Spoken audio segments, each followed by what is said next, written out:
It's my pleasure today to be with Mary Brown. Mary is Executive Director of Wi-Fi Forward in Washington, D.C., and I have invited her to ask a few questions about the big, beautiful bill that was recently approved in the U.S.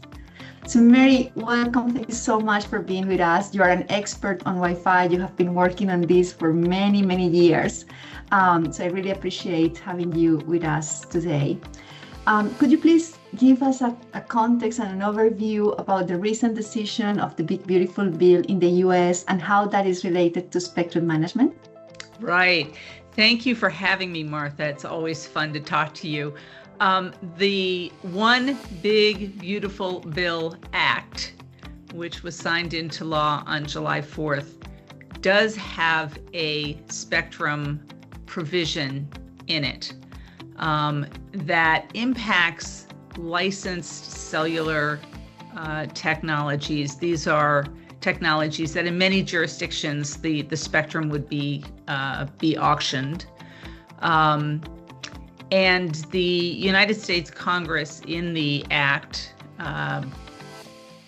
provided a top line goal over 10 years of adding 800 megahertz of spectrum to the inventory that licensed cellular providers could bid for at an auction to be held by the FCC during that 10-year period. So that's a lot of spectrum, but we need to keep in mind that the very first thing to understand about this is that it is a provision that will take until 2034 to fully play out. Excellent. And then can you also explain, because I know there is a difference between federal and non-federal spectrum. Can you please clarify how that was discussed and decided? Yes. So in the United States, unlike most places, we have not one, but two regulators of spectrum. And on the commercial side, for commercial bands, we have the Federal Communications Commission, which is an independent agency. And for federal spectrum, we have the National Telecommunications and Information Administration, which is part of the Department of Commerce. So it's part of the executive branch. And when the Congress set the 800 megahertz goal, they first turned to the FCC and they said, you, FCC, will find 300 megahertz of commercial spectrum, and you can determine where you want to source that spectrum from. It can be from anywhere. It can be low band, it can be mid band, it can be high band. The only other provision that they made is that the FCC first had to look at what we call upper C band. So this would be 3.98 gigahertz to 4.2 gigahertz.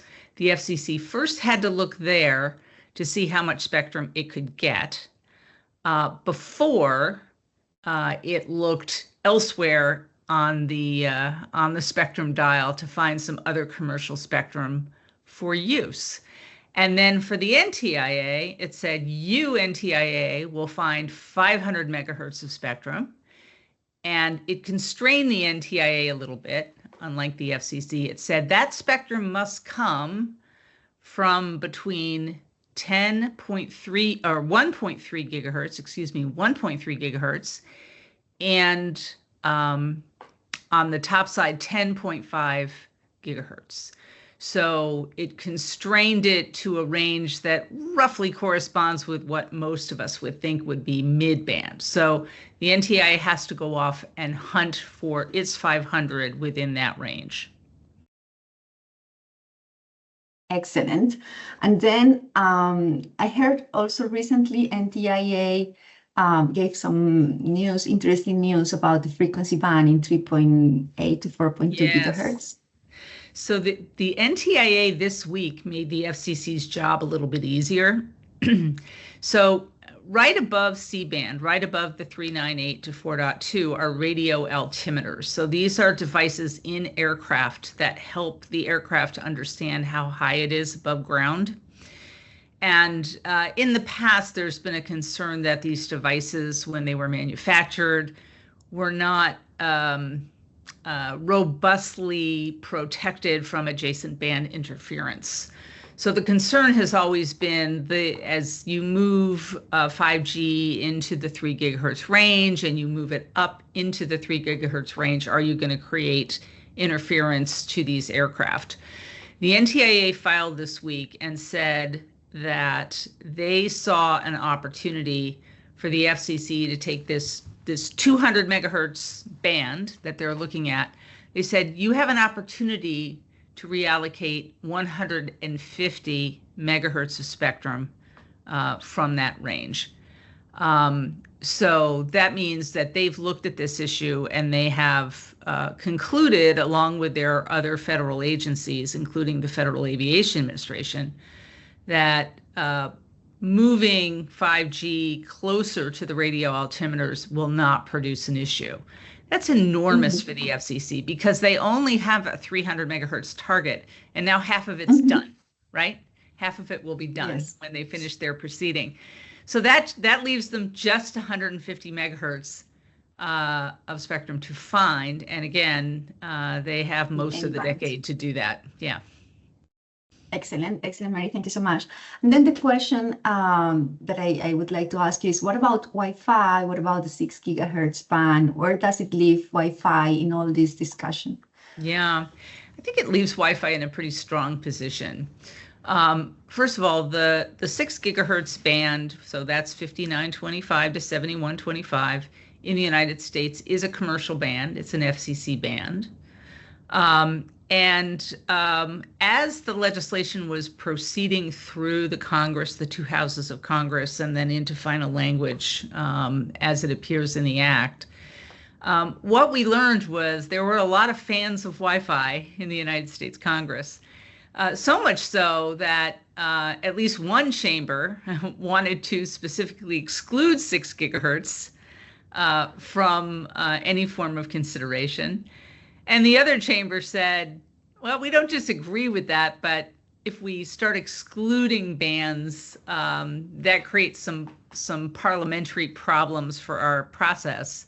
So we'd prefer just to say nothing about it. And given how much flexibility the FCC has in finding what we now know to be just 150 megahertz, and given the fan club that we uncovered as we went through the legislative process, 6 gigahertz is definitely not in anyone's target. There's no change. In fact, the bill doesn't even mention 6 gigahertz at this point. So there's no change in law. There's no impetus for the FCC to come after 6 gigahertz. And we already know from what we saw in the run-up to the legislation that there's a lot of politicians who feel that having Wi-Fi in that band is important. And this goes along with the results we've seen, Martha, here in the United States from having the full band open, where we're looking at 300 million devices in the 6 gigahertz band in just a couple of short years. And by 2027, the economic value of this band is just exploding, with projections as much as $2.4 trillion added to the U.S. economy. So no one's in the mood to go gunning for Wi-Fi as a result of the act that was adopted at the beginning of July. Thanks, Mary. I think that's a very important message. And as a global organization, we are working with regulators and authorities from all around the world. So I think it's very relevant to hear from you, based in the US, working with Wi-Fi Forward in Washington, D.C., about the details and about all this process and how it went. Yes. Yeah. So anything you would like to add? The only other thing that we didn't cover, Martha, is NTIA. Congress did direct NTIA to study some federal bands, and they called them out specifically. They said, okay, we want you to study 2.7 to 2.9. We want you to study 4.4 to 4.9. and we want you to study 7250 to 7.4. And it funded those studies. So NTIA is going to be embarked on studies of those 3 bands that will be funded. So the agencies that have assignments in those bands will have funding in order to be able to study what would it take to put 5G in those bands. Would they have to clear? Where would they clear to? What would the costs be? Lots of questions there. That to me is just further evidence. Congress knows how to call out bands. If they want those bands to be studied, they called out Upper C, they called out these 3 federal bands. They didn't call out 6. So, excellent. Yeah. So we're pretty confident that Wi-Fi is in a good spot. And we'll continue to work with NTIA and the FCC to try to expand the spectrum footprint here going forward.